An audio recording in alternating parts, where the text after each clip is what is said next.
Amen. Que Dieu te bénisse. Toi qui es en vie, et même si tu n'es pas en bonne santé, mais du fait que tu sois en vie, nous disons merci Seigneur. Parce que le santé, c'est Dieu qui les donne. Amen. Prenez place, peuple de Dieu. Il y a des gens qui se battent à l'hôpital pour garder le souffle de vie. Ils se battent pour garder le souffle de vie. Alors c'est une grâce, c'est une faveur. Si Dieu nous les accorde, c'est une faveur, c'est grâce. Nous devons être reconnaissants envers Dieu pour la santé et le souffle de vie. Vous savez, les gens qui viennent nous visiter, souvent nos prédicateurs que nous invitons ici, la première chose qu'ils constatent à la voix éternelle, c'est l'organisation.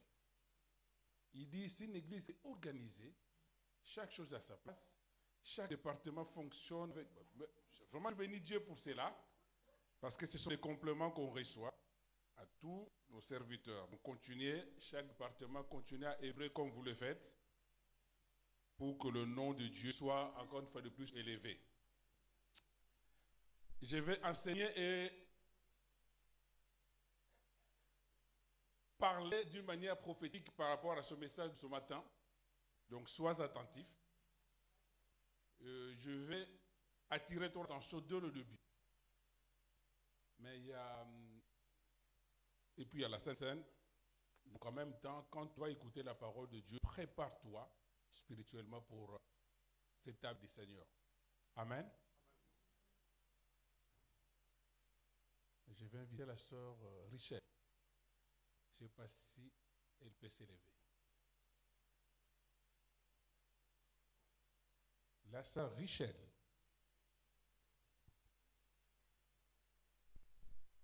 Je l'ai vu chanter, passer tout à l'heure. Elle est partie où?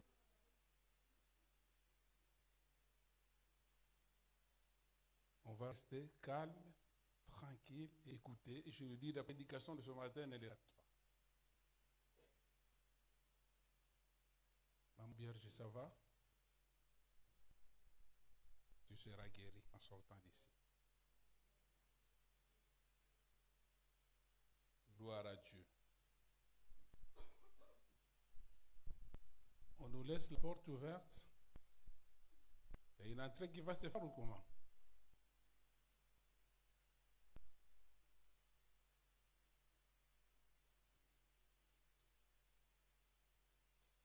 Il est parti la sœur Richelle.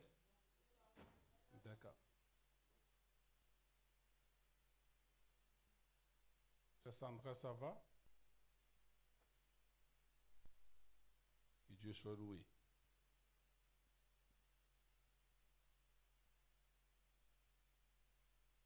Et nous fait attendre. Ah, il est parti récupérer son sac. Dépose ton sac et puis tu viens me voir. Je vais prier pour toi.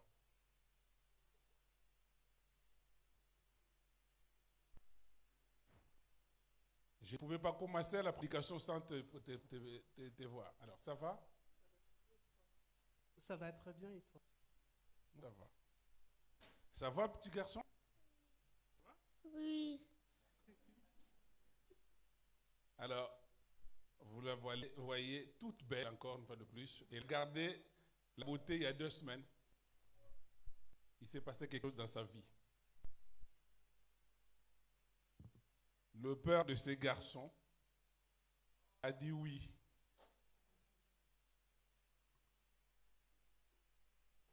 C'était une journée de joie, une journée de bénédiction.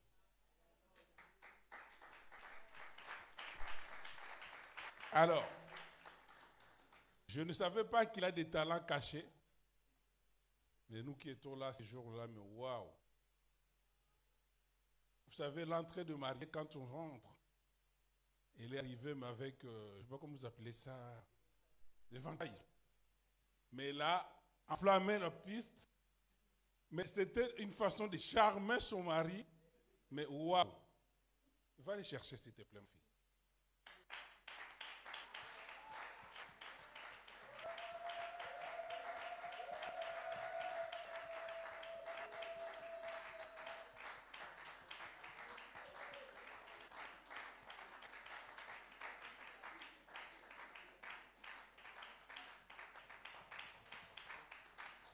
Bonjour, ça va? Oui, ça va et vous? Très bien. Tout va bien jusqu'à depuis? Oui, ça va. Ah, il est soulagé, mais non, il est soulagé.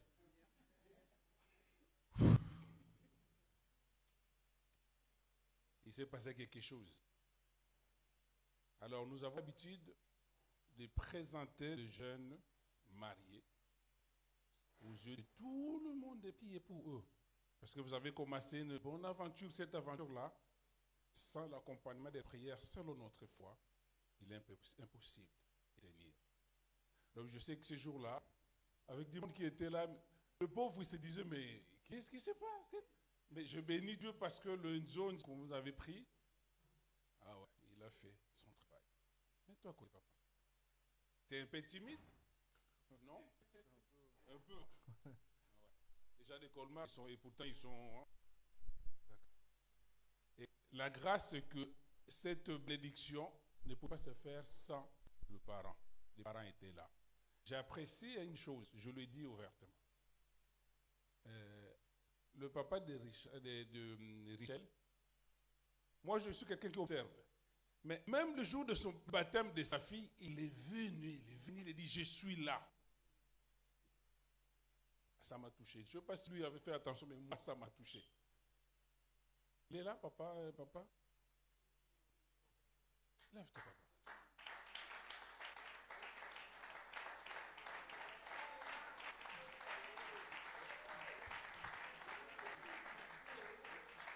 Ça va? Oui, ça va. Très bien, je me porte à merveille. Voilà. Mais il y avait la maman aussi. Elle est où, maman?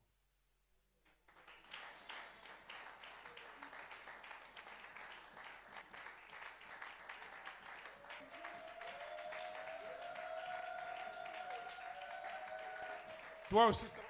Ça va. Ça va très bien, ça va. Du côté de mon grand garçon, ils habitent à Colmar. Ils étaient là ce dimanche-là, le samedi. Ils ont fait la fête. Ils ont vu l'ambiance à l'africaine. Et je voyais surtout, je ne sais pas si c'est ton tonton qui était en short. C'est ton tonton? Non, c'est mon cousin, ouais. Ah, lui, il est stylé. Il est animé. Non, mais c'était trop bien. C'était trop bien, c'est adapté. Alors, nous allons prier pour eux et le présenter officiellement devant Dieu. Les enfants aussi? Ah ben viens. Ah, je vois le visage de papa. Je vois le visage de papa. Ça va toi aussi? Ouais, moi ça va. Cool, quoi. Il t'a honoré, hein, Yaya. Ouais. Tu feras la même chose pour toi, je pense. Ah, gloire à Dieu. Gloire à Dieu. On va prier pour eux. L'église, vous allez vous lever, s'il vous plaît. Je sais que certainement ton tour arrive. Ah, il y a que les sœurs Nana qui a reçu là-bas, amen. J'ai dit, je sais que ton tour arrive. Voilà. Et je me répète, si ton gars te garde toujours au pont de Gennevilliers tout le temps, accepte un mois, deuxième mois, troisième mois, si tu te dis, il ne faut pas dire à papa. Ouvre les yeux. Il ne faut pas dire à papa. Les rencontres de pont de Gennevilliers, c'est pour un temps. Parce que le jour où il va te lâcher au pont de Gennevilliers, comme tu n'as pas dit à papa, papa ne sait rien. Il va voir l'enfant ne mange pas à la maison. Ce qu'on appelle une crise amoureuse. Ça fait mal. Là, le médecin ne peut rien faire. Donc, quand tu vois 1 mois, 2 mois, 3 mois, 4 mois, 5 mois, 6 mois, tu lui dis, soit on va voir Daddy, ou le rendez-vous de pont de Gennevilliers, fini. Il a fait, il est un homme capable. J'étais là, je vis, il a tout donné. Et Mundele, hein? Il a tout donné. Et Mundele, tu es Mundele, non? Il a tout donné. Pas de dette. Officiellement, devant la famille, ils sont mariés femmes. Et il m'a dit, le chemin continue. chemin continue, non? Bien sûr. Jusqu'au bout. Hein. Élevez nos voix. Et tends ta main droite, nous allons prier. Seigneur, nous soumettons ces couples entre ton main, te demander, éternel mon Dieu, que tu puisses les garder, les protéger, que tu veilles sur eux, Père des gloires. Le chemin qu'ils ont entamé, Seigneur des gloires, continue à poursuivre ensemble avec eux. Et comme tu es celui qui écoute la prière de l'Église, nous avons non seulement fait une présentation devant les hommes, mais devant toi aussi, Père des gloires. À partir de ce jour, Père, ce couple soit protégé, ce couple soit sous ta garde, Père de gloire, que celui qui se bat ne puisse avoir aucun pouvoir sur eux. Je souffle une bénédiction sur leur vie, que leur vie puisse grandir, croître, et la grâce de Dieu les accompagne dans le nom de Jésus. Bénis le parent au Père de gloire de deux côtés, qui ont fait le travail de garder, d'élever cet enfant au Père de gloire. Leur cœur qui était dans la joie puisse aussi apporter une bénédiction dans leur vie. Seigneur, que le sang de Jésus, qui est une mire impénétrable, une protection que le diable ou le démon ne peut toucher, soit la protection dans le nom de Jésus. Reçois, Père de gloire, les prières, parce que tu es celui qui écoute les prières de tes serviteurs, dont je suis. Tu es celui qui écoute les prières de l'Église. Je le bénis au nom de Jésus-Christ. Amen. Que Dieu vous bénisse en tout cas, et bien pour la suite. Allez vous asseoir. Amen. Nous allons avancer. Affichez les thèmes, s'il vous plaît. Est-ce que tout le monde essaie de voir ici? Amen. On va parler sur ce thème, le prix de la bénédiction.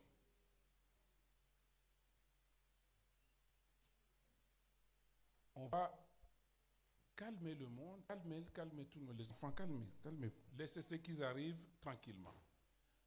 Le prix de la bénédiction.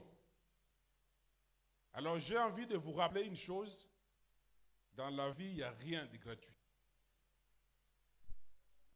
Même le salut que nous prions aujourd'hui, nous acceptons Christ. S'il ne s'était pas donné à Golgotha, sans Golgotha, la vie spirituelle ne serait pas telle qu'elle est aujourd'hui. Il y a eu le prix du sang de Jésus pour que je devienne chrétien. Donc la gratuité telle que nous le pensons n'existe pas. Alors, nous entendons souvent ce mot bénédiction de nos vies. Et nous aimons tous être bénis.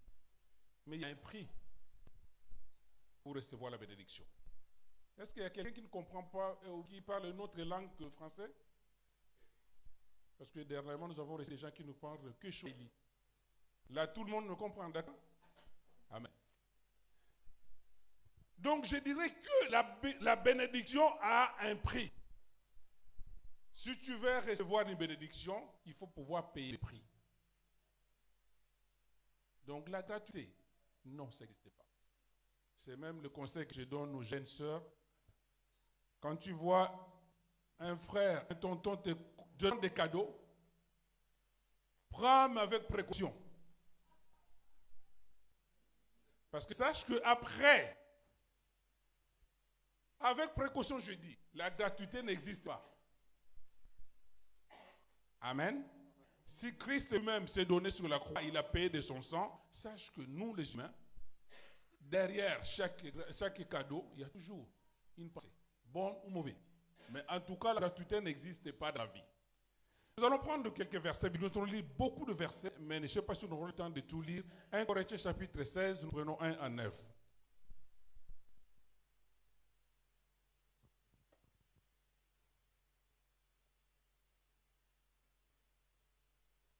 Je lis la parole du Seigneur. Amen. 1 Corinthiens chapitre 16 à partir du verset 1. Pour ce qui concerne la collecte en faveur des saints, agissez vous aussi comme j'ai ordonné aux églises de la Galatie. Que chacun de vous, le premier jour de la semaine, mette à part chez lui ce qu'il pourra, selon sa prospérité, afin qu'on n'attende pas mon arrivée pour recueillir les dons. Et que quand je serai venu, j'enverrai avec des lettres pour porter vos libéralités à Jérusalem, les personnes que vous aurez approuvées. Si la chose mérite que j'y aille moi-même, elles feront le voyage avec moi.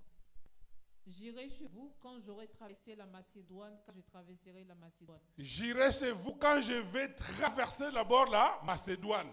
Avant d'arriver chez vous, je dois traverser la Macédoine. Allez. Peut-être séjournerai-je auprès de vous, ou même y passerai-je l'hiver, afin que vous m'accompagniez là où je me rendrai. Je ne veux pas cette fois vous voir en passant, mais j'espère demeurer quelque temps auprès de vous, si le Seigneur le permet. Je resterai néanmoins à Éphèse jusqu'à la Pentecôte. Car une porte grande et d'un accès efficace m'est ouverte, et les adversaires sont nombreux. Car je vais traverser la Macédoine. Je viendrai peut-être chez vous. Là, c'est Paul qui parle. Et il dira, peut-être je passerai l'hiver avec vous. Mais il y a une grande porte et un accès efficace qui m'est ouverte. Je veux, si ta Bible souligne une grande porte et un accès efficace qui m'est ouvert. J'ai envie de venir parce qu'il y a une grande porte et un accès qui s'est ouverte en face de moi. Mais il y a les adversaires qui sont nombreux. Asseyez-vous.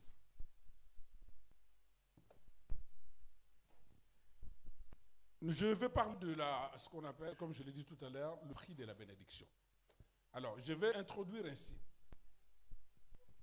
Je dis souligner ce mot, grande porte, si c'est votre Bible, et accès efficace qui m'est ouvert.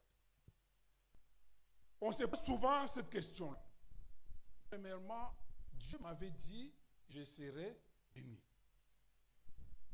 Parfois, prophétiquement même, il m'avait donné la précision sur la bénédiction. Tu vas te marier, tu vas avoir des enfants, tu vas avoir ceci, tu vas avoir ceci, tu auras ceci et tu auras cela. Et c'est Dieu qui a parlé. Et vous savez, quand Dieu parle, il ne ment pas. Amen. Tu seras en bonne santé. Tu seras en vie. Tu sauras ceci et cela. Ce sont des bénédictions que Dieu proclame dans la vie d'une personne. Et des bénédictions de Dieu, quand Dieu y parle, ce sont des choses vraies qui doivent arriver. Là, l'apôtre Paul nous dit, j'ai envie de se rendre vers vous. En traversant, il donne même ça sur l'itinéraire. Je passerai par Macédoine et l'objectif, j'arriverai chez vous et je passerai le temps avec vous. Car, pourquoi je peux arriver chez vous? Parce qu'il y a une porte qui est grandement ouverte. Je dis souligner le mot porte. Je vais vous dire une chose. Je ne sais pas si c'est une révélation, un secret, mais une chose que nous oublions souvent. Vous savez, là on est dans la salle. Et la salle elle est fermée. Pour accéder à la salle, tout le monde qui sont dans la salle, on était obligé de passer par la porte. Et cette porte-là, ça existe depuis. Il y a une autre porte de secours qui est de l'autre côté. Mais pourquoi nous ne sommes pas passés par là? Parce que l'accès ne nous a pas été donné. Donc une porte peut exister, mais si la porte ne donne pas l'accès, tu ne peux pas entrer ou accéder à l'autre pièce. Donc je peux demander aujourd'hui, par exemple, je dis aux mes filles de protocole, je dis bloquer l'accès. Même si à la porte. Si la porte ne donne pas l'accès, tu ne peux pas traverser dans la salle. Comme là, si nous fermons la porte, je dis, Gianni, reste à la porte que personne ne sort, personne ne pourra sortir. Donc l'apôtre Paul nous dira, j'ai envie de venir chez vous et passer même l'hiver, sauf que cela réside dans une condition, parce qu'il y a une porte qui m'est ouverte. Et non seulement cette porte m'est ouverte, mais cela me donne un accès efficace pour venir chez vous. Il y a un souci. Il a dit les adversaires sont nombreux. Voici la révélation spirituelle que je vais vous donner. Là, on est dimanche. Je vais vous dire une chose.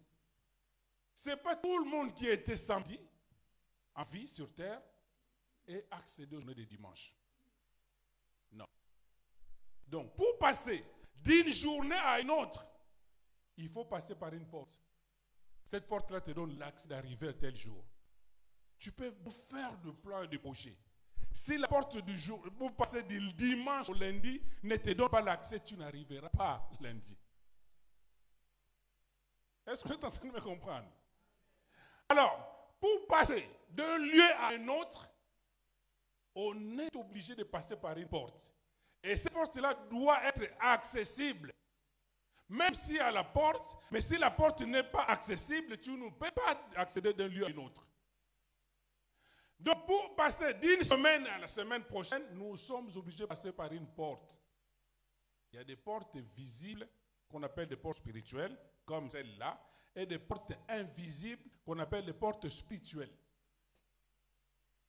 Suivez-moi très bien. Pour changer d'un lieu à un autre, même pour passer de la vie à la mort, il faut une porte. Quand tu es dans le ventre de ta maman pour sortir, il faut une porte. La maman doit accoucher. On ne peut pas changer d'un état à un autre, d'une ville à un autre, d'un pays à un autre, d'un jour à un autre, d'une saison à une autre, si la porte n'existe pas et cette porte-là, doivent être accessibles. Les portes physiques, il est visible. On le voit une porte. On peut forcer cette porte-là. Si tu forces, tu peux rentrer. Mais les portes spirituelles sont invisibles et c'est des portes qui sont efficaces. Vous êtes en train de se comprendre? Alors, voici pourquoi, dans chaque porte, il y a deux camps.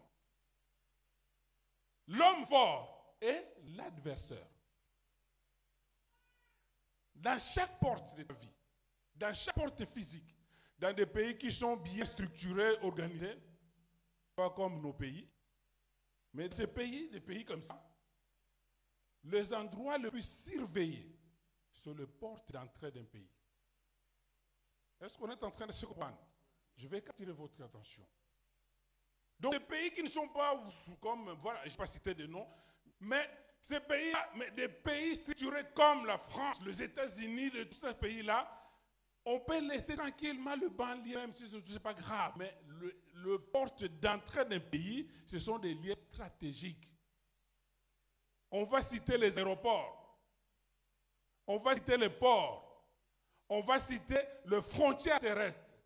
Parce que si les portes sont perméables, vous laissez l'accès à tout. Donc, vous remarquez, si on a des CRS, des policiers dans les quartiers, dans les villes, mais dans des frontières, c'est militaires bien armés qui gardent les frontières. Parce qu'on sait que pour atteindre d'une saison à une autre, il faut passer par une porte. Alors, il n'y a que les chrétiens qui négligent, qui laissent la perméabilité de ces portes spirituelles. Je vais amener de ça quelque part. Dieu, il t'avait dit, tu auras ceci, tu auras ça, tu auras ça. C'est vrai, c'est Dieu qui avait parlé. L'apôtre Paul avait besoin de venir. Mais il dit, la seule condition pour arriver chez vous et même passer l'hiver avec nous, il faut que je puisse avoir l'accès à une porte, et une porte qui m'est ouverte. Tu as des bénédictions qui ont été dites. Des choses qui ont été dites. Ce sont des choses vraies. C'est Dieu qui veut parler, tu auras des enfants, tu auras du mariage, tu auras de cela. Mais maintenant, c'est l'accès à un état, à un autre qui bloque. On ne peut pas changer d'un état à un autre, c'est passer par une porte. Tu ne peux pas passer de l'état de célibataire au mariage si tu ne passes pas par la porte du mariage. Même si Dieu avait dit. Tu ne peux pas passer à la porte d'une personne seule et arriver à l'étape de procréation, devenir mère ou père, si tu ne passes pas par une porte. Tu ne peux pas arriver en France, aux États-Unis, même si tu as ton passeport, si tu ne passes pas par une porte. Mais la condition, il faut localiser la porte et que cette porte soit accessible. ce que Dieu avait dit dans ta vie, c'est chose vraie. Et comme dans le porte physique, il y a toujours l'adversité des hommes forts. Parce que le porte, il n'y a que l'humain, il n'y a que les chrétiens qui négligent l'utilité des portes. C'est le manque de portes et l'accessibilité des portes qui empêche que la bénédiction qui t'est dite soit accomplie. Mais Dieu avait dit, il a dit dans sa parole, je ne suis pas un homme pour mentir, ni un fils de dents pour se repentir. Alors, si vous allez dans Paris, ou dans toutes les villes qui sont structurées, ce n'est pas par hasard. Tu vois, pour entrer dans Paris, peu importe nord, sud, est, ouest, il faut passer par une porte. Est-ce qu'on est en train de se comprendre? Tu ne peux pas entrer en Paris comme ça. Il faut une porte. Et cette porte-là, aujourd'hui, il n'y a plus de guerre. Mais à l'époque, quand il y avait la guerre, c'était là où il y avait les gardes. Porte de Clignancourt si tu sors du nord. Porte de Montreuil si tu sors de là-bas. Porte de Vincennes. Ces portes-là, ce n'est pas simplement des dessins ou bien des plans géographiques, mais il a une utilité. Voici l'échec de nos pays, par exemple, qui ne sont pas organisés. Il n'y a pas de porte. Tu peux atterrir n'importe quel comment, tu passes. Mais si la parole de Dieu nous dit, le monde ne vous enseigne-t-elle pas? Tu peux avoir toutes les promesses. Et tu les attends, ça arrive, ça tarde, ça tarde. Le problème, c'est que les promesses arrivent devant la porte. Le problème de mariage arrive devant la porte. Les promesses des enfants arrivent devant la porte. Les promesses d'élévation arrivent devant la porte. Le problème de la santé arrive devant la porte. Et c'est là, comme l'apôtre Paul dit, ça s'arrête au niveau de la porte. C'est pour cela. Si tu connais l'intelligence spirituelle liée aux portes, tu ne mèneras pas ta vie telle que tu les amènes aujourd'hui. Amen. Je viens te rassurer, les promesses sont en toi. Alors, dans chaque porte, à l'entrée de la porte, il y a l'adversité. De l'autre côté, il y a l'homme fort. Prenez le deuxième verset, Luc chapitre 17. Je vais avancer.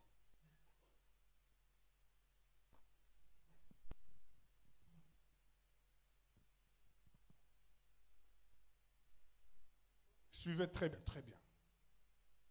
Nous suivons. Jésus alla dans une ville appelée Naïm. Ses disciples et une grande foule faisaient route avec lui. Lorsqu'il fut près de la porte de la ville, voici, on portait en terre un homme, un mort, fils unique de sa mère, qui était Il est arrivé ouvert, la porte de la ville. Non, répétez. Est-ce qu'on est en train... On est ensemble, le peuple de Dieu. Eh bien, oui. Ils avaient rencontré un mort, quelqu'un qui était décédé. Et la foule accompagnait le mort pour amener au cimetière. Et la tradition voulait que le cimetière était toujours en dehors de la ville.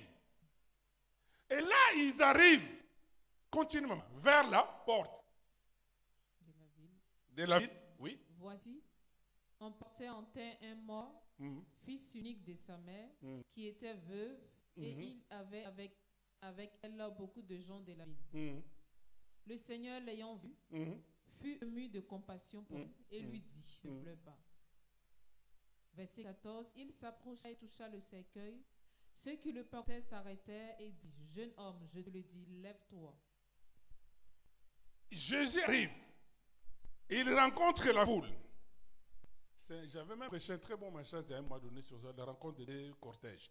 Ils arrivent, arrivés avec le plan. Jésus savait que s'il n'arrêtait pas la foule au niveau de la porte, qui traversait de l'autre côté, il allait quitter le séjour de la vie à la mort. Jésus est arrêté déjà à la porte. Parce qu'il sait que quand tu traverses la porte, tu es de l'autre côté. C'était spirituel. Il pouvait attendre que le cortège passe leur ville, mais Jésus savait que la porte, c'est un lieu de transaction.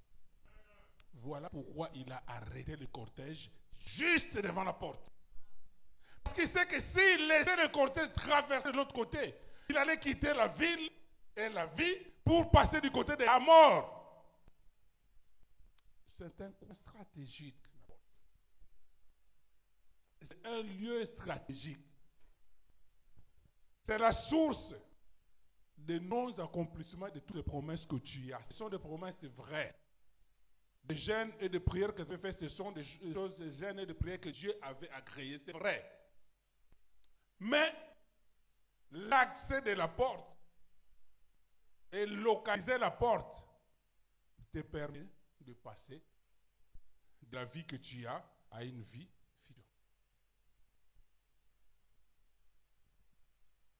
Rajoutez-moi encore troisième verset pour signifier encore. Je dis, on lui va lire beaucoup de versets pour essayer de vous expliquer le sens spirituel de cela. Marc. Personne ne peut entrer dans la maison d'un homme fort et piller ses biens sans avoir auparavant lié cet homme fort. Alors il pillera sa maison.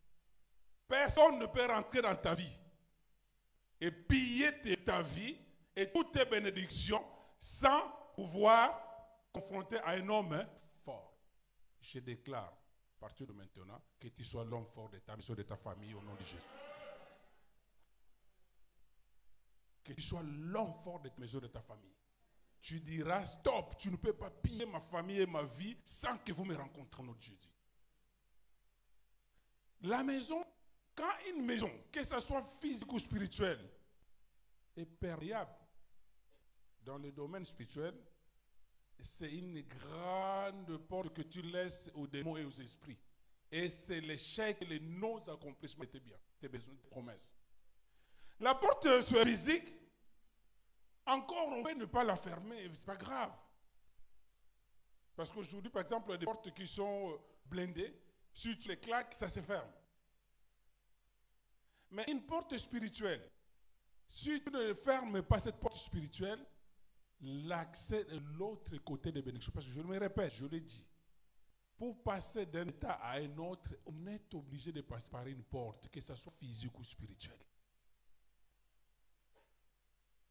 Obligé. Et si tu n'as pas la connaissance de porte, c'est fini. Dans la vie, il y a des gens qui ont réussi.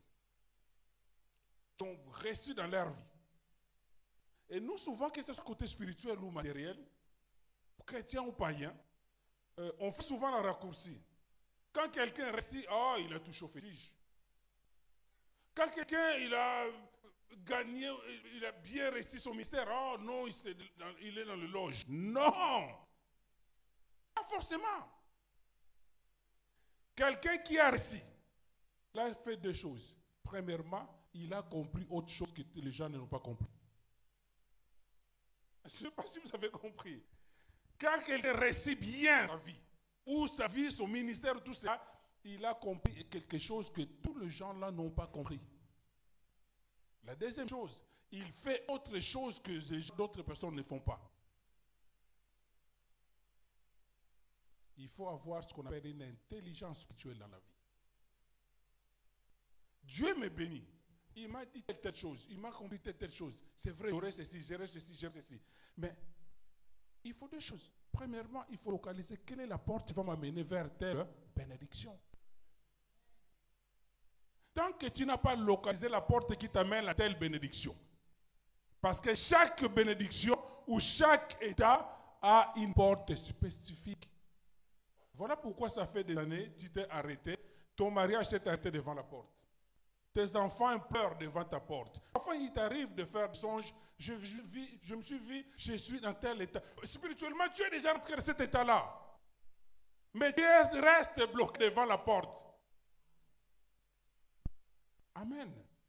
Il t'arrive de faire des choses comme ça. Parfois, tu te réveilles, oh, Dieu m'a montré que j'étais enceinte, Dieu m'a montré que j'étais mariée, Dieu m'a montré que j'ai commencé à travailler, Dieu m'a montré que j'étais régularisé, Dieu m'a montré que je suis, mais j'arrive à les voir. C'est vrai, ce n'est pas simple, ce n'est pas des songes bizarres, mais c'est vrai. Je l'ai dit récemment, la bénédiction, toute bénédiction commence par le côté spirituel. Donc spirituellement, tu y es déjà. Quand tu as des yeux spirituels et l'intelligence spirituelle, quand on parle du domaine prophétique, pourquoi vous n'avez pas compris la fois un prophète te dit, je te vois telle chose. Et pourtant quand il te montre cela, tu n'as pas encore cela. Mais parce que spirituellement, quelqu'un qui est élevé dans la spiritualité, il voit au-delà de murs. Toute cette bénédiction que Dieu t'a promis est devant la porte. Il faut avoir l'accès.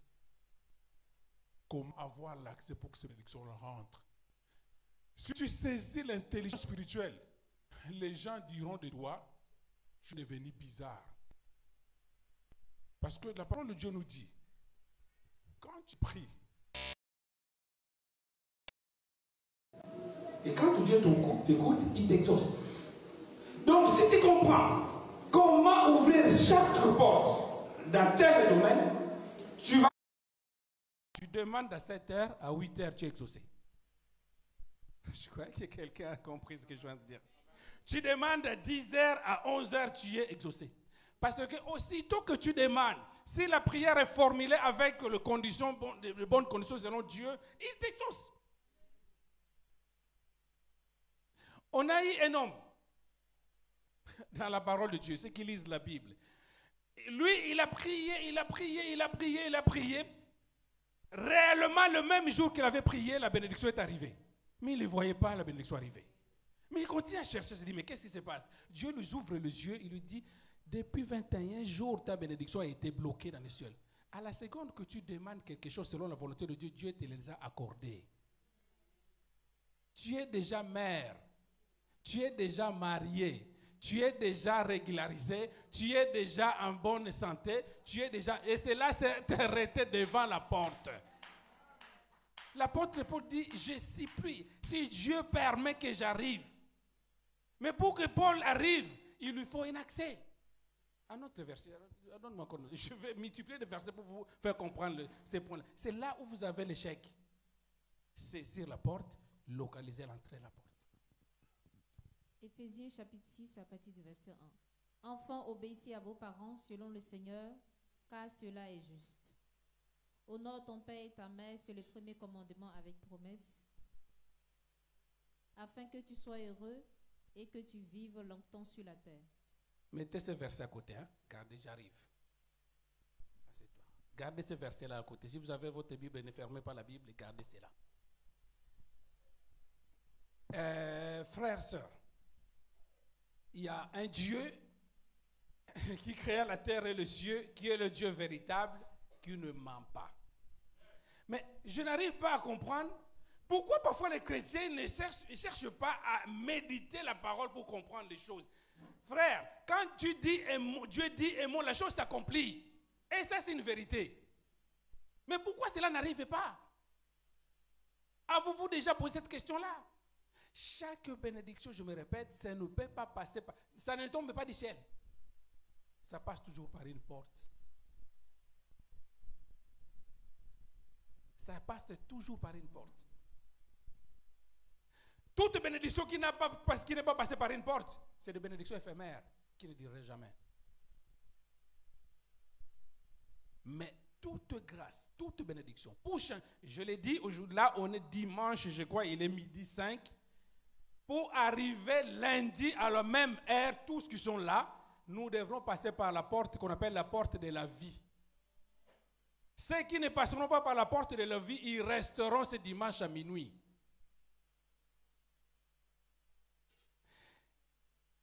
Tu étais célibataire loin de chez toi où tu étais.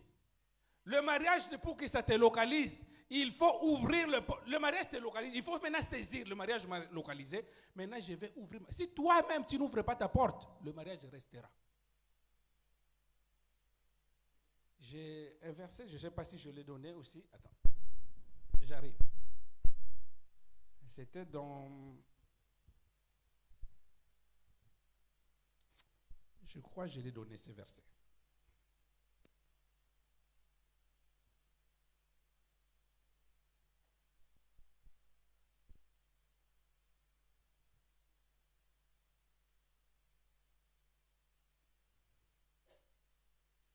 Alors, ça viendra certainement dès que je vais le trouver, je l'ai dit. Je pense que je l'ai donné.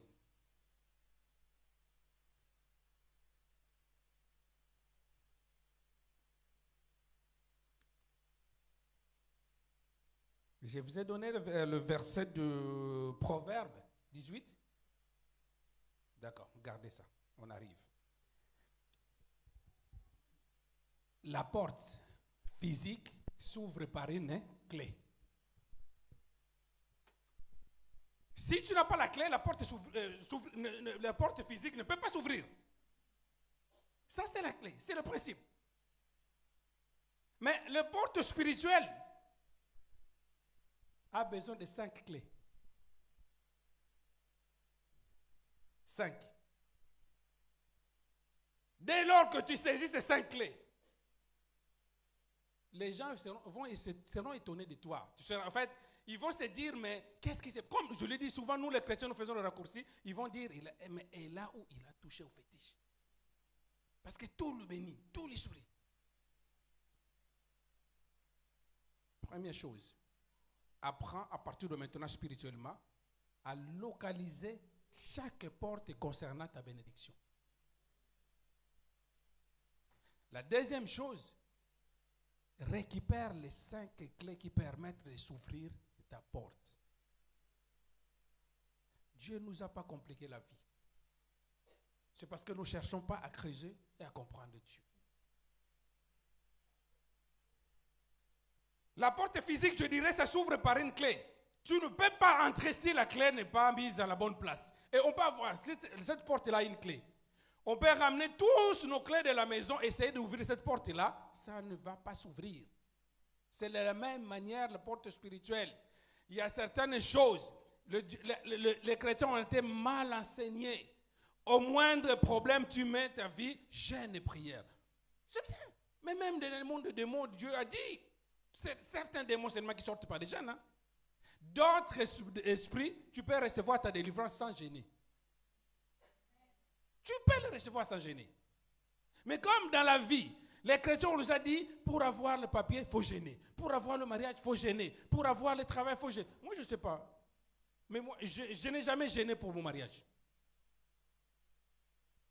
Il suffit de comprendre la parole. Tu sais, quand il disait à Josué, tu ne pars pas comme ça. Il ne t'a pas dit que l'onction t'accompagne, mais dit que le livre, cette parole, ne t'éloigne pas, médite. Lis beaucoup la parole de Dieu et tu comprendras beaucoup de secrets. Tu comprendras beaucoup de secrets. Pour passer de l'état de la maladie, que tu deviennes une personne guérie, il faut la porte de la santé. Si tu ne trouves pas la porte de santé, ta vie sera malade sur malade, malade sur malade. Tu vas remplir ta maison de la pharmacie. Tu vas me dire, mais j'appelle Jéhovah Rapha. Jéhovah Rapha est le Dieu de principe. C'est lui qui a mis ces principes-là. Il ne peut pas déroger à ces principes. Médite la parole. Écoute les enseignements qui vont t'amener à l'élévation. Tu ne peux pas passer d'un piéton au véhiculé si tu ne passes pas par les portes de permis. Sauf si tu vas te conduire sans permis avec tous les risques qui te suivent. Chaque chose dans la vie, pour passer d'un état à un autre, tu dois passer par une porte. Alors, je disais, le porte physique s'ouvre par une clé. Mais les portes spirituelles qui verrouillent nos vies passent par des portes spirituelles. Pourquoi? Comme je l'ai dit tout à l'heure, que la porte, c'est l'endroit où se passent toutes les transactions, ça se passe par la porte. Quand on est chez nous, les démarcheurs qui viennent sonner nos portes, à la fin de l'année, parfois c'est les pompiers ou bien des éboueurs qui viennent sonner. Quand un pompier ou un éboueur ouvre ta porte, sonne chez toi, tu ouvres directement la porte, tu dis, tiens, on soit un canapé, tout ça, ça se passe comme ça? On les laisse devant la porte. Parce que c'est l'accès de ta maison. Qui es-tu, monsieur?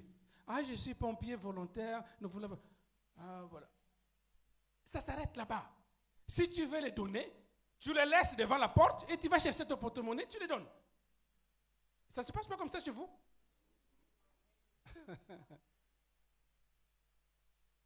Même dans des pays civilisés comme là, démocratiques, quand un policier arrive, un vrai agent de l'ordre, il se présente d'abord à la porte, sauf si tu as une infraction. Mais il se présente. Nous sommes de la police. Nous sommes venus pour tel. C'est le lieu de transaction. Frères et sœurs, tu veux réussir ta vie.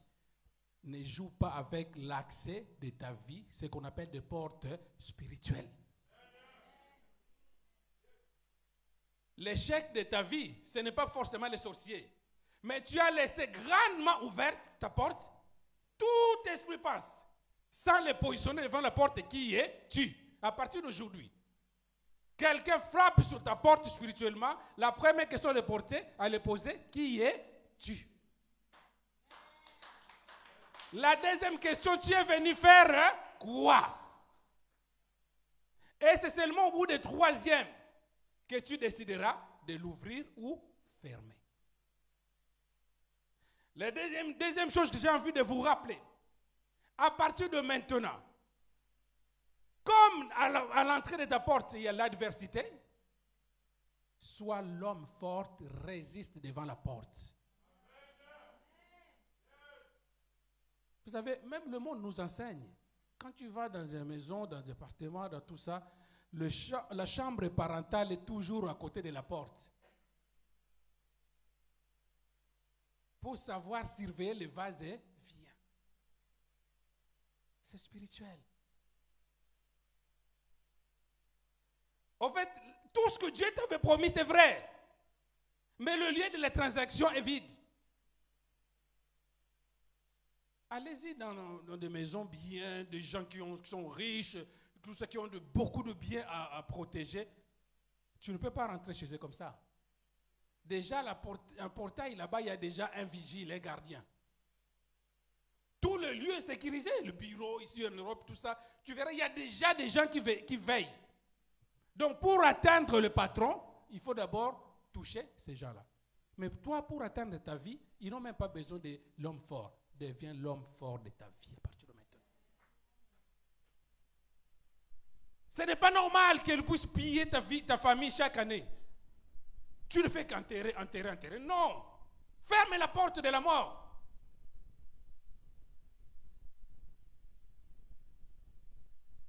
Je vais vous donner la première clé. Notez ceux qui ont déjà de quoi noter. Je dirais il y a 5 clés. Je cours un peu vite parce que nous aurons la fin de scène.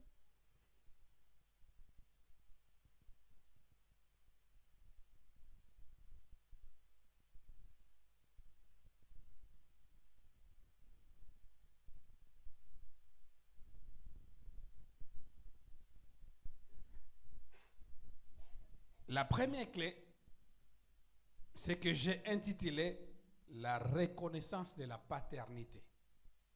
C'est la première clé. Première clé. La reconnaissance de la paternité ou la reconnaissance des anciens.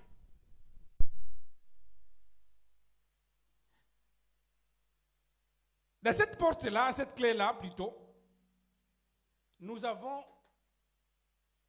faisons beaucoup de bêtises et beaucoup d'échecs. Nous subissons beaucoup d'échecs dans ce point-là. J'ai eu la grâce d'aller voir ma grand-mère au village. Et quand on est arrivé au village, je devais avoir, je crois, 5 ans. On a vu, le premier jour où on est arrivé au village, maman nous amène vers le chef du village. Je dis, maman, on va faire quoi? Elle dit, il faut qu'on se présente au chef du village, aux anciens du village. Pourquoi? Il a dit, mais il faut qu'ils savent que on est là et que nous puissions bénéficier de sa protection aussi. Ce sont des choses spirituelles qui sont vraies. Vous savez, dans chaque ville, il y a des esprits. Même dans ton arrondissement là à Paris, ou là où tu vis, il y a des esprits. Vous n'avez peut-être pas remarqué, les accidents se font que dans le même rond-point. Régulièrement, c'est là-bas.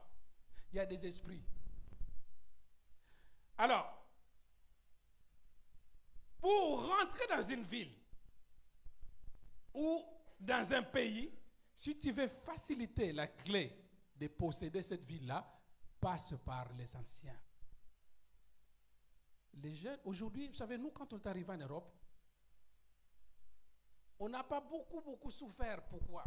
Parce qu'on avait cette reconnaissance de paternité et des anciens. Les gens aujourd'hui, ils échouent en France, en Europe. Parce que tu ne peux pas connaître plus de choses de la France que quelqu'un qui a vécu 30 ans ici. Ça, c'est la bêtise que les gens connaissent. Dieu t'a béni d'arriver en Europe, mais tu oublies cette clé-là. Quand les anciens vont te dire, tu sais, pour avoir des papiers, il faut aller ici, il faut... Oh, de toute façon, moi je connais. Hein. Moi je sais. Hein. De toute façon, tu vas échouer. C'est une clé simple, mais c'est l'essentiel. Tu vas échouer. Parce que les anciens ont déjà possédé Paris. Ils savent, quelqu'un qui a fait 30 ans ici, il peut ne pas avoir un travail le lundi, mais le vendredi, il peut sortir avec 100 francs en sa poche. Parce qu'il connaît le sillage du monde. C'est des choses simples, mais spirituelles. Beaucoup de gens, même dans le ministère, vous savez, je vais vous donner un secret. En 1999, quand le Seigneur m'a envoyé sur Bézon, Argenteuil, j'ai été en Évreux. La première chose que j'avais faite, après avoir découvert la ville, j'avais prié et j'avais fait le tour de Argenteuil et Bézon. Comme ça. J'ai déclaré dans la parole, je vais posséder cette ville-là. Je viens de la Normandie, mais je vais posséder Bézon, Argenteuil. Je vais posséder Argenteuil. Je suis allé voir une église qui était côté de la mairie. Je me présente. Je viens d'arriver, le Seigneur m'a amené dans cette ville. Je viens demander à vous qui avez déjà possédé Argenteuil et Bézon de m'accepter. C'est des choses spirituelles et symboliques. C'est le secret de notre établissement sur Argenteuil et Bézon. Je l'ai fait. Alors, quand tu ne comprends pas l'intelligence spirituelle des portes, tu le fermes sans le savoir.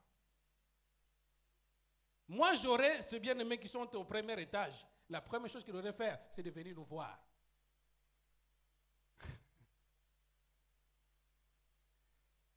Quand tu arrives dans un endroit, des gens qui sont établis, va les voir.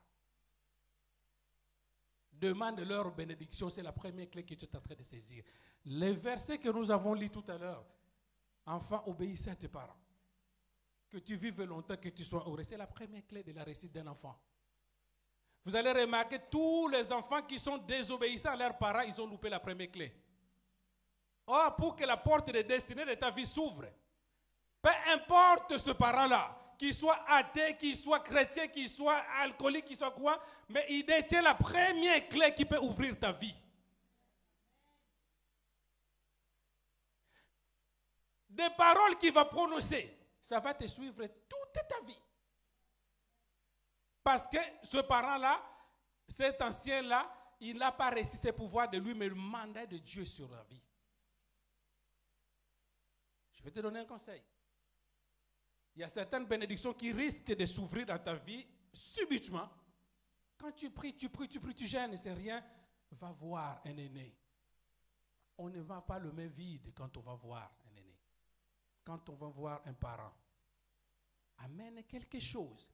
Papa, je ne sais pas, je ne t'accuse de rien, mais je veux que tu dises une parole sur la porte de telle bénédiction de ma vie que j'attends arriver. Il te donnera la première clé.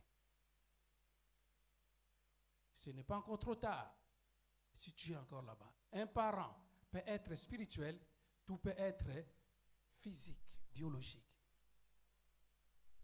J'attends encore d'avoir quelque chose. J'irai voir le pasteur béni de notre extension de Gennevilliers pour l'apporter un présent. Lui dire, papa, toi qui es établi à Gennevilliers depuis longtemps, nous, on vient d'arriver, nous avons besoin de ta bénédiction. Est-ce qu'on est en train de se comprendre? C'est la première clé. Je me rappelle, mon premier salaire, je l'avais donné à mon père. Je dis, papa, tiens. C'est difficile de donner tout un salaire. Mais je dis, tiens, papa, Quand quelqu'un reçoit un présent, la première chose, tu dis quoi? Que Dieu te bénisse, que Dieu ouvre tout. Abraham est arrivé avec Sarah. Qu'est-ce qui a donné la vie à Isaac? C'est le pain et la soupe qu'il avait donné. Le pain et la soupe a fait parler les deux anges. Ils étaient en train de manger, boire la viande, je ne sais pas si c'est des cailles ou quoi. Sarah, ils n'ont même pas voulu savoir qu'il avait 90 ans. Sarah, merci, il y a des cuirs dans le chauve. L'année prochaine, à la même période, tu auras un fils. Est-ce que quelqu'un est en train de me comprendre? C'est ta première clé. C'est là le verset qui a été dit, Ephésiens 6, honore ton père. Quand on parle de père, on parle des aînés, des ancêtres, de grands. Ces principes-là, nous négligeons, mais ceux qui vont au village, tu ne peux pas traverser d'un village à un autre si tu ne vois pas les aînés de ce village-là, tu verras des mystiques au passage. Il faut qu'ils te donnent l'accès. Les enfants, vos parents, ils ont des pouvoirs sur vous. Tu peux vivre dans Paris où les enfants sont déroutés, mais si tu as la bénédiction de tes parents, ta vie sera nickel. Quelqu'un me parle, me dit, mais mon père est déjà mort, ma mère est déjà... Oui, Dieu dit, je suis le père des orphelins. Amen. C'est la première clé. Sans que tu n'as pas cette clé-là, ta porte de bénédiction ne s'ouvrira jamais. Tu peux gêner, tu peux prier.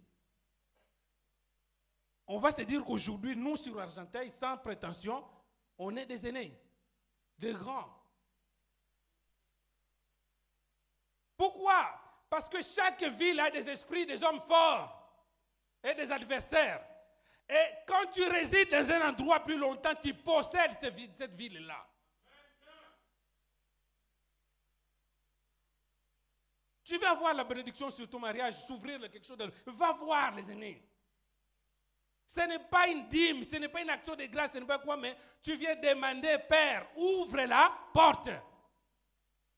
Dieu exauce, c'est son principe. Deuxième porte, clé. Je vais courir rapidement parce qu'on a... Est-ce qu'on est en train de se comprendre?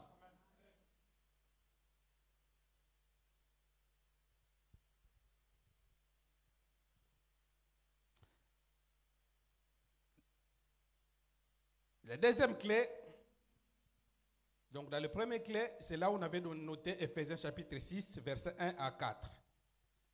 Deuxième clé, Hébreux chapitre 11, versets 33 à 34. Hébreux 11, 33 à 34.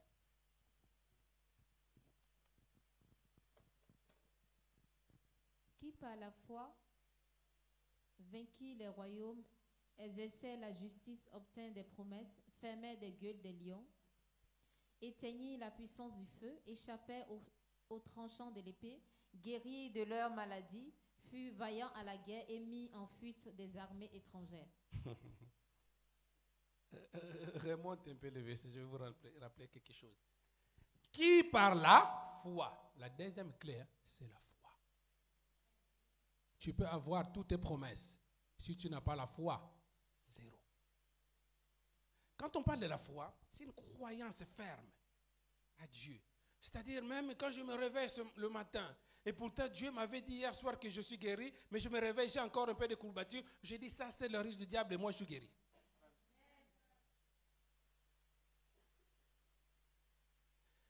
Il a dit, mais qui par la foi ne peut vaincre le royaume? Par la foi, tu peux vaincre le royaume. Exercer même la justice et obtenir des promesses. C'est par la foi que le monde existe. Retournez à Genèse, le livre de Genèse, vous allez voir. La parole de Dieu nous dirait que le monde était fait informe, vide. C'est comme cette salle-là, si nous enlevons toutes les chaises, la salle sera vide. Le monde était comme ça. Et par la foi, Dieu dit, cette telle chose arrive. Nous avons vu, les choses commencent à se former.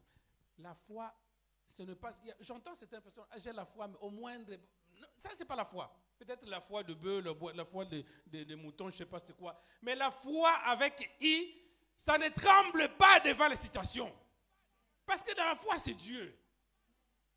Et souvent, le risque du diable, c'est que il te montre le contraire de ce que tu es en train de s'attendre. J'ai resté dans telle chose, mais en réalité, tu as échoué. Non, tu te dis, moi, je m'en fous, moi, je crois à ce que je vis. La foi, tu associes. Pourquoi je dis la deuxième clé, c'est la foi? Parce que déjà, tu avais reçu la reconnaissance des enceintes. Tu as reçu la parole. Crois cela. Le porte spirituel, il faut avoir ces 5 trousseaux. Ces 5 clés dans ton trousseau. 5 clés. Donc la foi. Avec la foi, nous avons vu, ça permet même de guérir, de bénir, de recevoir tout, de même vaincre le combat. Ne faites pas de la vie spirituelle d'une manière structurelle ou bien classer ta vie spirituelle dans une position où j'ai fait ceci, quand j'ai ceci, je lis psaume. Quand j'ai cela, je fais... Non.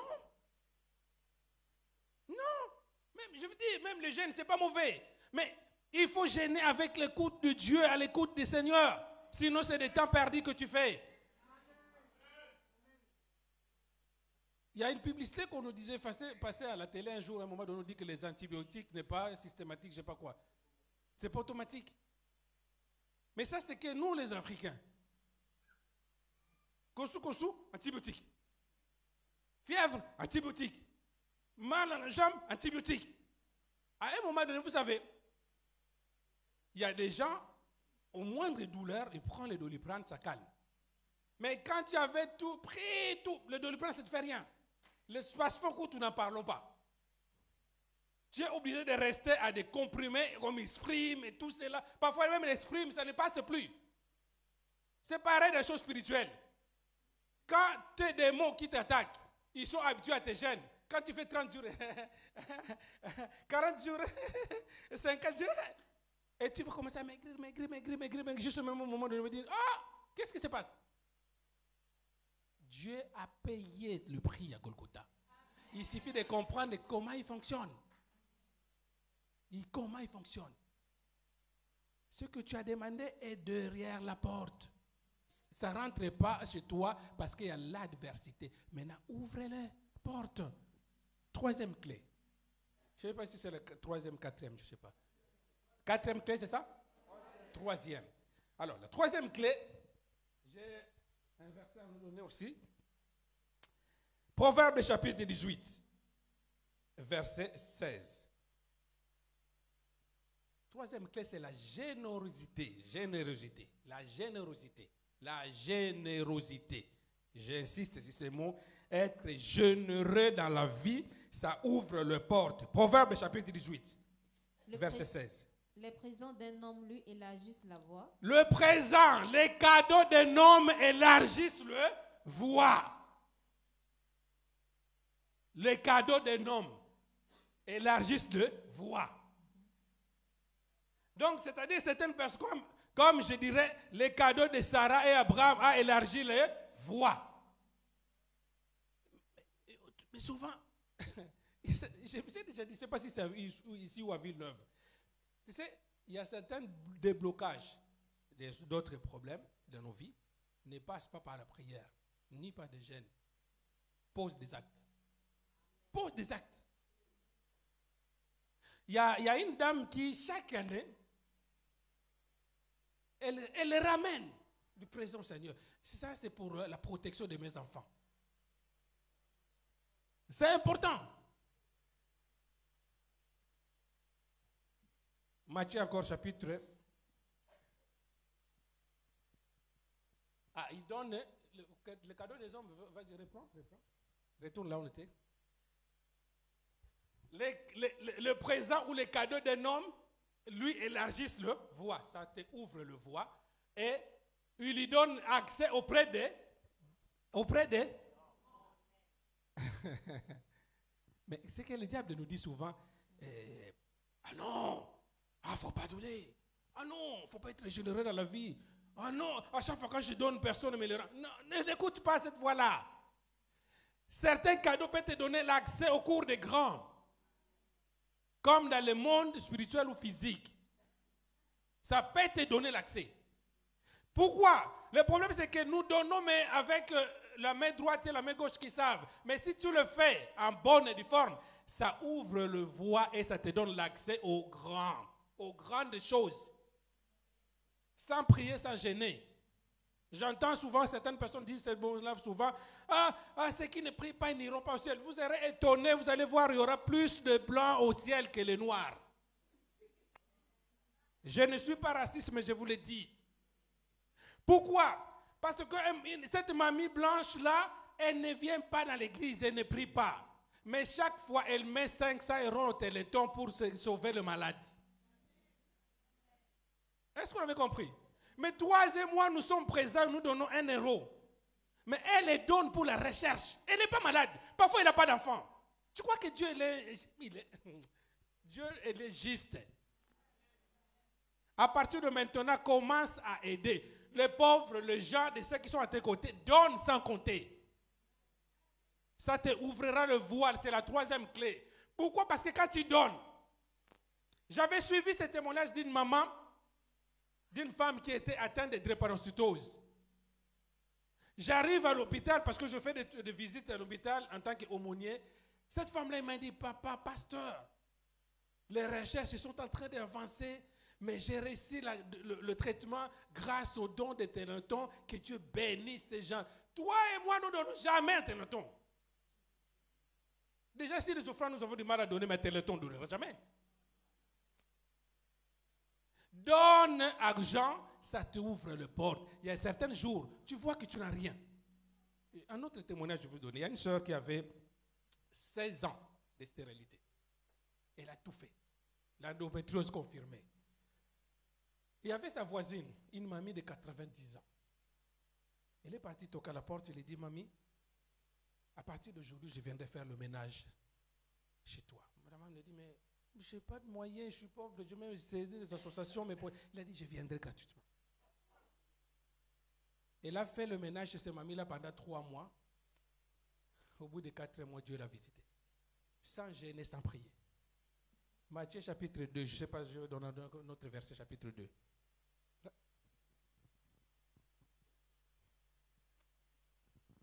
Il entrait dans la maison, vit le petit enfant avec Marie, sa mère se prosternait et l'adorait. Il ouvrit ensuite leur trésor. Qui entrait dans leur maison là? C'est ceux qui sont partis voir l'enfant Jésus. Ils ne se sont pas venus le main vide. Ils ont amené le présent. Si vous continuez le texte, vous allez voir de l'or, l'encens et de la myrrhe. À partir de maintenant, ne va pas la main vide quand tu as envie d'attirer une bénédiction.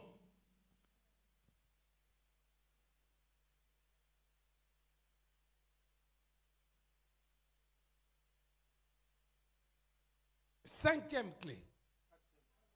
Quatrième, l'humilité. Proverbe chapitre 29, verset 23. L'humilité.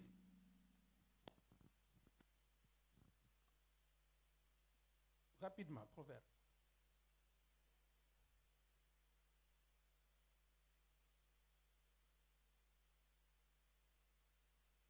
L'humilité. L'humilité. Quand on est humble dans la vie. Proverbe 29, verset 23. L'orgueil d'un homme l'abaisse, mais celui qui est humble d'esprit obtient la gloire. L'orgueil l'abaisse. Mais quand tu veux obtenir la gloire de Dieu, sois humble. Jean chapitre 13, verset 13 à 14. Encore. Vous m'appelez maître et seigneur et vous dites bien, car je le suis. Si donc je vous ai lavé les pieds, moi le Seigneur et le maître, vous devez aussi vous laver les pieds les uns aux autres. Amen. Ça c'est le maître, Jésus. Lui qui obtient toute la gloire, qui est l'enfant de Dieu, qui est Dieu. Un jour, il a dit, je vais vous laver les pieds, venez les disciples. Le secret de l'élévation de Jésus vient de son humilité. C'est pour cela que Dieu l'a souverainement élevé.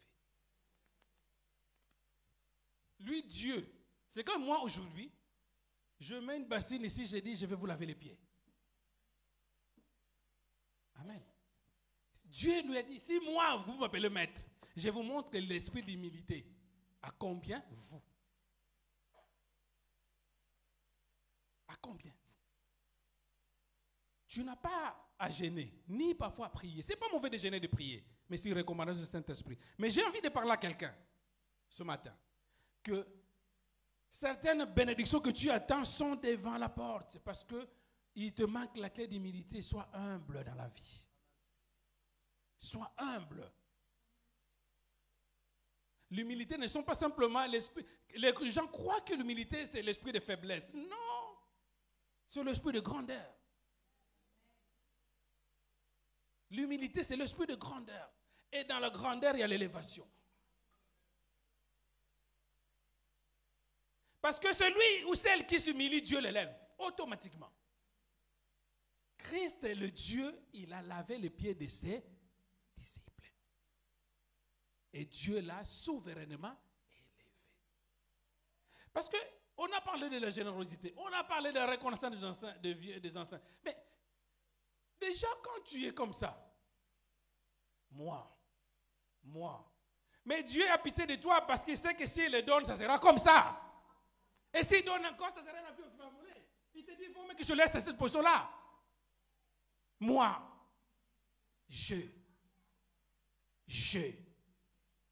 moi. Alors demain, il te dit non, je vais les limiter à cette position-là. Tu bloques ta bénédiction. Sois humble dans la vie. Sois humble dans la vie. C'est une clé qui va t'ouvrir la porte. Ce n'est pas un point de faiblesse. Ce n'est pas un point de faiblesse. Voilà pourquoi tu ne reçois pas certaines choses, parce que tu es comme ça. Et vous savez, c'est lui qui fait comme ça. Lui, ce n'est pas comme ça. Et tu auras même passé dans la rue comme ça. Dieu élève. C'est une clé qui ouvre. Parce qu'une personne qui est humble, tout le monde porte ton sujet à cœur. Mais vous savez, il y a certaines personnes, les gens prient pour que cela n'arrive pas. Il est comme ça, si on les donne encore. Non. Quand tu reçois la prière de 10 ou 15 personnes, ça touche fortement le cœur de Dieu. Le dernier clé, c'est la sainteté.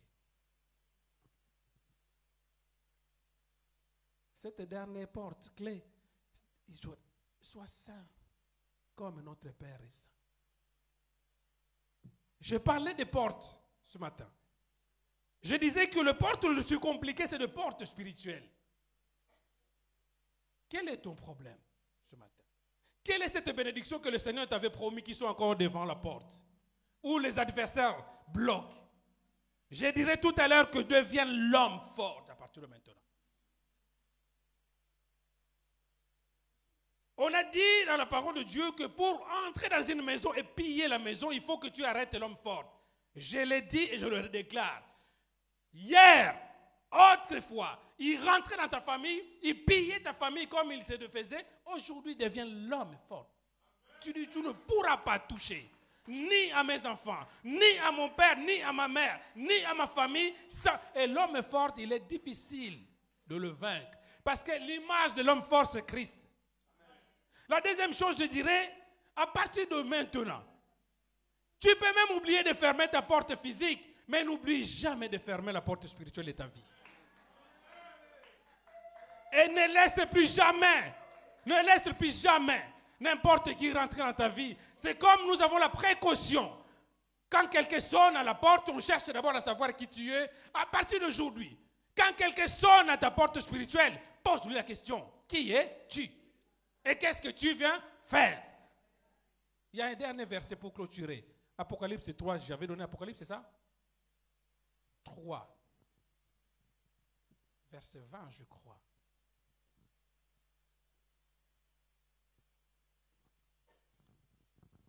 Voici, je me tiens à la porte, je frappe. Si quelqu'un entend ma voix et ouvre la porte, j'entrerai chez lui, je soupirai avec lui. Là, c'est Dieu le Tout-Puissant qui n'a pas besoin normalement de rentrer, il a les clés passe-partout. Mais là, il demande l'autorisation. Parce qu'il sait que dans la maison d'une personne qui a son cœur, je ne peux pas rentrer n'importe comment. Là, c'est Dieu. Et pourtant, Dieu n'a pas besoin de ton autorisation. Mais il connaît que les transactions se passent devant la porte. La recette de ta vie spirituelle, de tout ce que tu as besoin, passe devant la porte spirituelle. Quand ça échoue devant ta porte spirituelle, tu échoueras aussi dans ta vie. À partir de maintenant, je me répète, ferme hermétiquement. Oublie même de fermer la porte de ta maison, ce n'est pas grave. Il y a les assurances qui vont te rembourser au cas de vol. Mais quand l'ennemi rentre dans ta vie spirituelle, dans ta porte spirituelle, il est en train de piller tout ce que Dieu t'avait donné. Voilà pourquoi tes bénédictions n'arrivent pas à tenir. Ce n'est pas que Dieu avait menti, mais parce que tu n'as pas les 5 clés. Parce que tu n'as pas les 5 clés. Les portes spirituelles sont plus dangereuses que les portes physiques. Les portes physiques, on rentre par effraction. Mais les portes spirituelles, on rentre directement par autorisation de l'homme. Qui tu fais rentrer dans ta vie? Qui te donne accès de rentrer dans ta maison? Qui tu permets d'entrer dans ton cœur? Jésus lui-même, il se tient d'abord à la porte, il demande toute autorisation. À partir de maintenant, ne laisse pas. Il faut demander l'autorisation à une personne. Qui es-tu? Et qu'est-ce que tu viens faire dans ma porte? Amen. Est-ce qu'on peut s'élever, s'il vous plaît? Quelqu'un qui a été béni ce matin. Gloire à Dieu. Gloire à Dieu. Gloire à Dieu.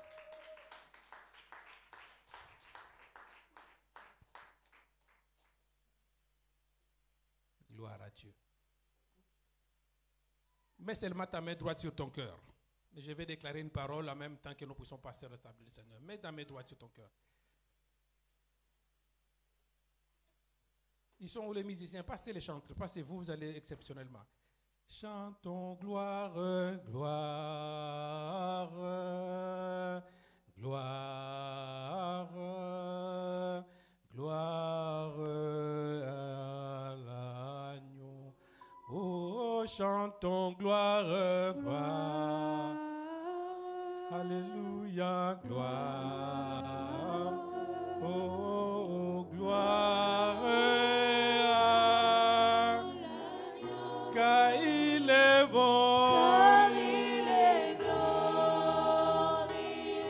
Pense maintenant aux bénédictions que tu attends.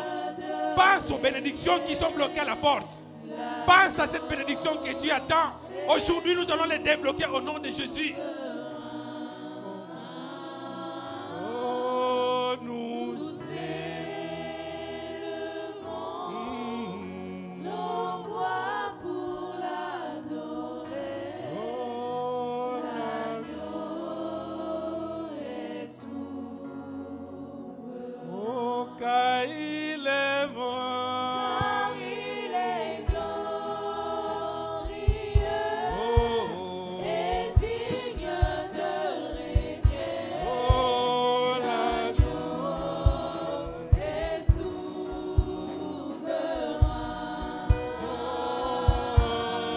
Oh, nous élevons nos voix pour l'adorer. Oh, l'agneau est souverain. L'agneau de Dieu est souverain. L'agneau est souverain. Oh, l'agneau de Dieu est souverain. L'agneau est souverain. Oh, car il est bon. Car il est glorieux. Tu es glorieux, Seigneur de gloire. Je viens, Seigneur des armées, ce matin, t'élever, te glorifier, te célébrer, Père. Je te supplie, Père. Je te supplie, Jéhovah, que les gens qui sont là, Père, qui reçoivent la grâce, les portes du ciel s'ouvrent. Les portes du ciel s'ouvrent. Les portes du ciel s'ouvrent. Oh, que les bénédictions passent maintenant. Que les bénédictions passent maintenant. Que les bénédictions passent maintenant. Seigneur de gloire. Alléluia. Alléluia. Alléluia. Alléluia. Alléluia. Tu vas élever la voix avec moi ce matin. Tu vas élever la voix avec moi ce matin. Tu vas élever sa voix ce matin. Nous allons prier ensemble avec moi. Baisse un peu le son, baisse un peu le son. Nous allons prier avec moi. Lève ta voix de là où je suis, les mêmes paroles que moi. Nous n'allons pas prier, mais nous allons déclarer. Nous allons déclarer. Nous allons dire tous au nom de Jésus. Au nom de Jésus. Père, je viens à toi ce matin. Avec les 5 clés que tu m'as données. J'active la foi. Au nom de Jésus. Je déclare que l'adversaire saute. Au nom de Jésus. Je déclare. Équipe-moi maintenant.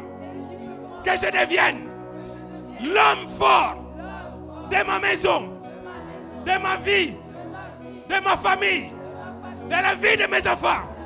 Au nom de Jésus. Seigneur, ouvre-moi les portes qui étaient fermées. Je déclare que je puisse accéder à toutes mes bénédictions. Au nom de Jésus. Au nom de Jésus. Seigneur, je sais que Golgotha sert à quelque chose. Au nom de Jésus. Ton sang qui coule à Golgotha me donne la victoire sur mon mariage, sur ma santé, sur la vie de mes enfants, sur mes papiers, sur mon travail, sur ma maison, sur ma famille. Au nom de... Que Dieu nous bénisse. Gloire à Dieu. Gloire à Dieu. Gloire à Dieu. Alléluia. Utilise ces 5 prières, ces 5 clés chaque jour. Répète-les. Répète-les. Dieu est capable d'écouter ta voix et changer les dons de ta vie. N'oublie pas, pour passer d'un état à un autre, il faut une clé.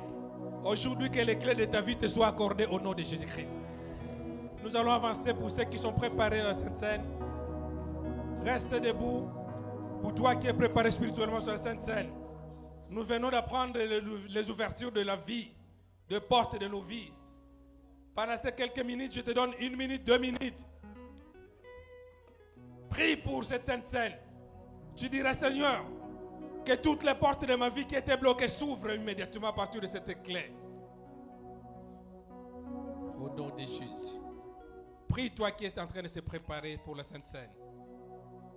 Cette Sainte Seine sera spéciale pour toi ce matin. Ça sera spécial pour moi ce matin. Au nom de Jésus. Je prie ce pain comme Jésus avait rompu le pain, le présentant à toi, Seigneur. Je le présente à toi, Seigneur. Que ces hommes et ces femmes qui prendront cette table à cette Sainte Seine, Père de gloire, qui prendront ce pain. Oh, tu connais leurs besoins, tu connais nos problèmes. Je t'en supplie, Père. Que cela ajoute par la foi comme une ouverture dans nos vies. Je déclare, Père, que cette Sainte Seine nous fait passer d'un état à un autre. Au nom de Jésus. J'ai pris la coupe, Père de gloire. Je te le présente. Je le sanctifie, je le bénis. Laisse maintenant que nous pourrons faire cela en mémoire de toi, Seigneur, comme nous avons dit la parole de Dieu. Que cette coupe se transforme en sang de Jésus pour apporter une bénédiction dans nos vies. Au nom de Jésus que nous avons ainsi prié. Amen. Avancez pour ceux qui sont préparés spirituellement. Il a promis d'être avec nous. Je m'accroche à lui. Je m'accroche à lui. Il a promis d'être avec nous. Sa fidélité durera toujours. Sa fidélité durera toujours.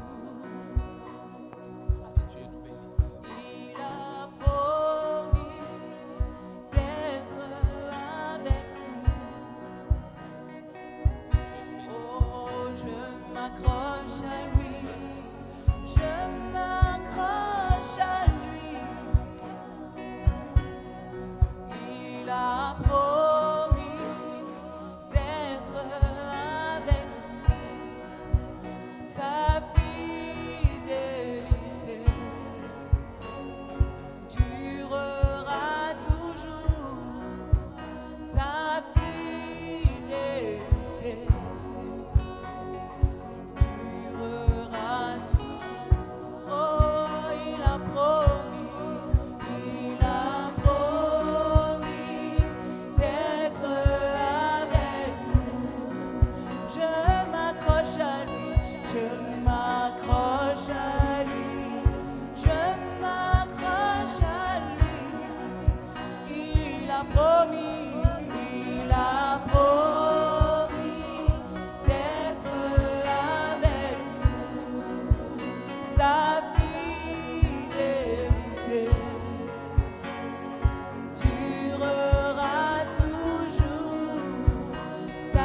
que la vie, car sa bonté, oh, car sa bonté, vaut mieux que la vie, oh, car sa bonté, mes lèvres s'élèvent, mes lèvres s'élèvent, tes louanges, car sa bonté vaut mieux que la vie, car son amour vaut mieux que la vie, car son amour vaut mieux que la vie. Mes lèvres célèbrent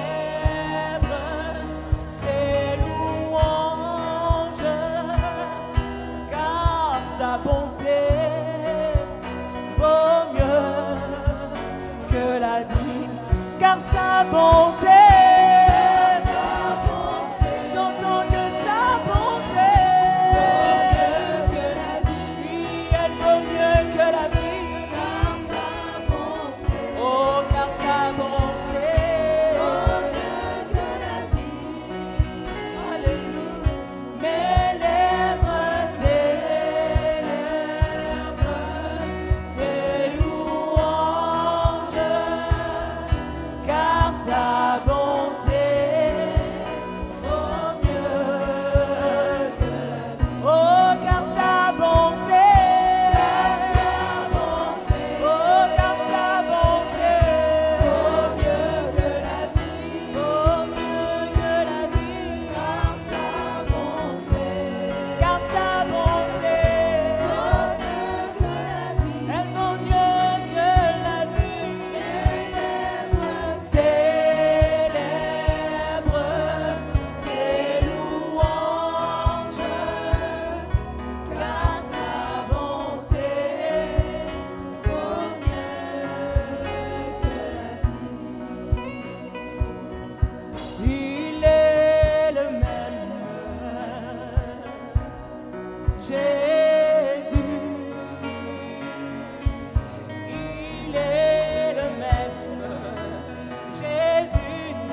Alléluia, Hosanna. Oh, Alléluia, Hosanna. Alléluia, Hosanna.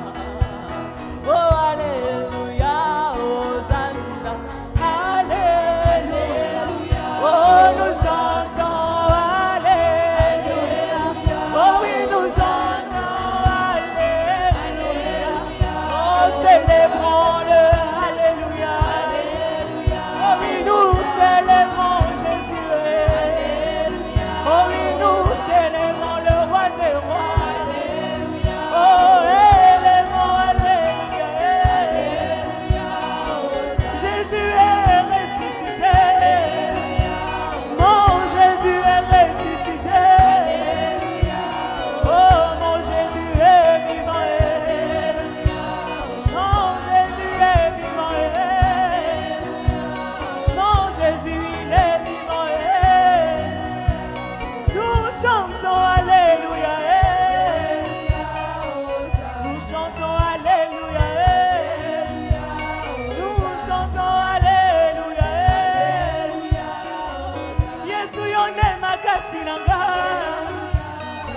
Yesu yonde makasi nanga. Alléluia, Hosanna. Nous célébrons Yeshua. Nous célébrons Yeshua. Yesu yonde makasi nanga. Seigneur Jésus, c'est toi ma plus grande force. Oh Jésus, Nous mon allons ami prier. fidèle.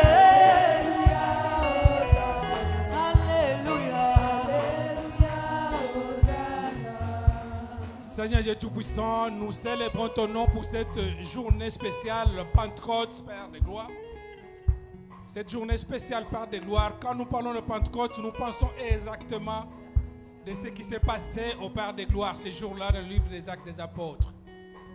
Père, mes pères, avec cette nourriture spirituelle que tu nous as donnée, que tu ouvres, Père de gloire, les portes qui étaient fermées dans la vie de chaque personne, Père de gloire. Si présente, Seigneur.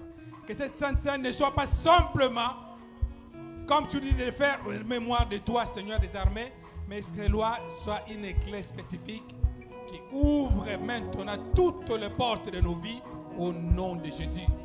Je déploie le sang de Jésus comme une protection et couverture pour que le diable ne puisse pas voler ce que tu nous as donné aujourd'hui. Reste toute la gloire, Père. C'est en ton nom que nous avons ici prié.